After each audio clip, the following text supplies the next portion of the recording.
Sit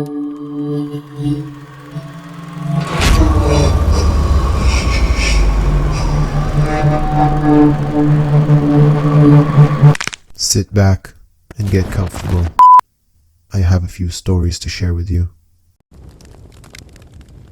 This happened in the summer of 2019.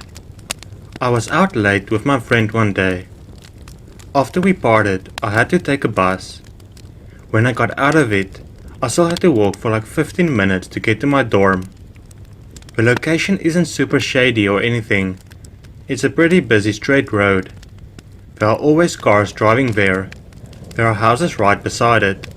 And it was also still pretty light outside, despite the time, which was like 10 PM or so. Anyway, I was walking on a sidewalk, listening to my music, feeling all fine and dandy. At one point, I noticed a guy on the other side of the road. He was probably like 25 years old, definitely not that much older than me. He looked drunk, but he saw me, and kind of stopped. I think he was saying something, but I couldn't really hear it. I chose to ignore him and kept walking. He instantly crossed the road. At that point, I took my earphones out, because I felt uneasy. He was a bit behind me, and was telling me to stop. He was walking pretty clumsily. I tried to walk faster, but eventually he caught up, and was walking right beside me. He was just a few centimeters taller than me, not really ripped, but still looked like he could definitely overpower me. He asked me some questions like, "Where are you going? Where do you live?"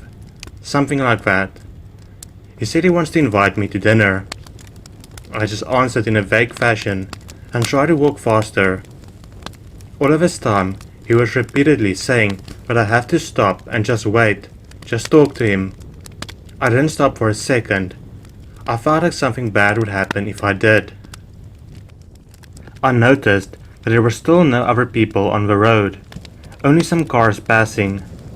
I thought that I should just keep it light, talk to him and distract him. He was drunk and couldn't really be fully functional, so I asked him some random stuff, just trying to small talk. He talked back, told me he's a bad person, he has been in jail, used drugs, sold some stuff from his house, yada yada. All of that made me even more suspicious and scared. I basically tried to keep that conversation going until I get home, also hoping that maybe he would just go away before he sees where I live. But at one point, he became a bit frustrated and couldn't understand why I was asking him questions. He just kept repeating that I had to stop walking. He was also fiddling with something in his pocket, which caused me to feel fearful, because I instantly imagined that he had a knife or something. I also couldn't really figure out his intentions. Maybe he wanted to steal something. He was saying I was pretty, but at the same time, didn't try to get my number or get to know me. He just wanted me to stop. At this point, I was already pretty close to my dorm. I could see two people straight ahead. I felt kind of relieved. The anxiety disappeared for a brief moment. But then he turned to me and put his hands in a tight grip around my shoulder area, just trying to hold me in place and finally stop me. I felt adrenaline rushing through me. Everything seemed so sharp. I was trying to get out of his grip, and once I did, I kind of ran towards the road and threatened to stop a car if he doesn't leave me alone. That scared him, and he backed away. I walked even faster. Now he was a few meters away from me, still shouting something, but I was already approaching the people who were talking on the sidewalk. Some people from the dorm, I think. I felt safe. The guy was way behind. My dorm was right there. Just a minute and I would be okay. The thing is, to get into my dorm, you need a chip card, so I had to somehow get to the door, use the chip and get in, without him following me. I looked back, and the guy was behind me, passing the two people. At that second, I felt like I just had to run for it. So I ran. I heard that the guy shouted, "Stop!" and went for a run as well. I was fast, and surprisingly, he was too. He was catching up super fast. It felt almost like I was in a dream. My legs felt a bit weak, but I kept running. And right when I was almost by the door, the guy fell down and I ran inside. I heard him screaming in pain, but I didn't look back.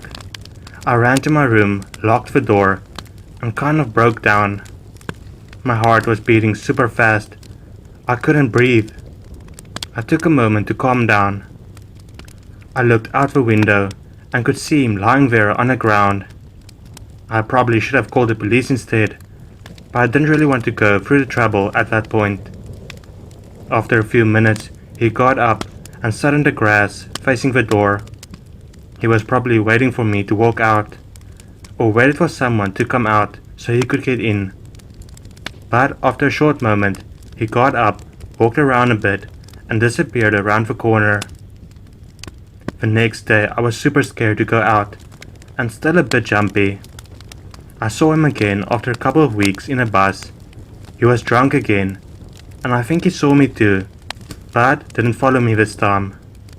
Looking back, I think that if I had pepper spray, I could have sorted the situation way better, but I didn't. At the moment I felt like talking to him to distract was the best option, and it kind of worked, but probably only because he was drunk. Who knows what would have happened if I stopped, or if he caught me.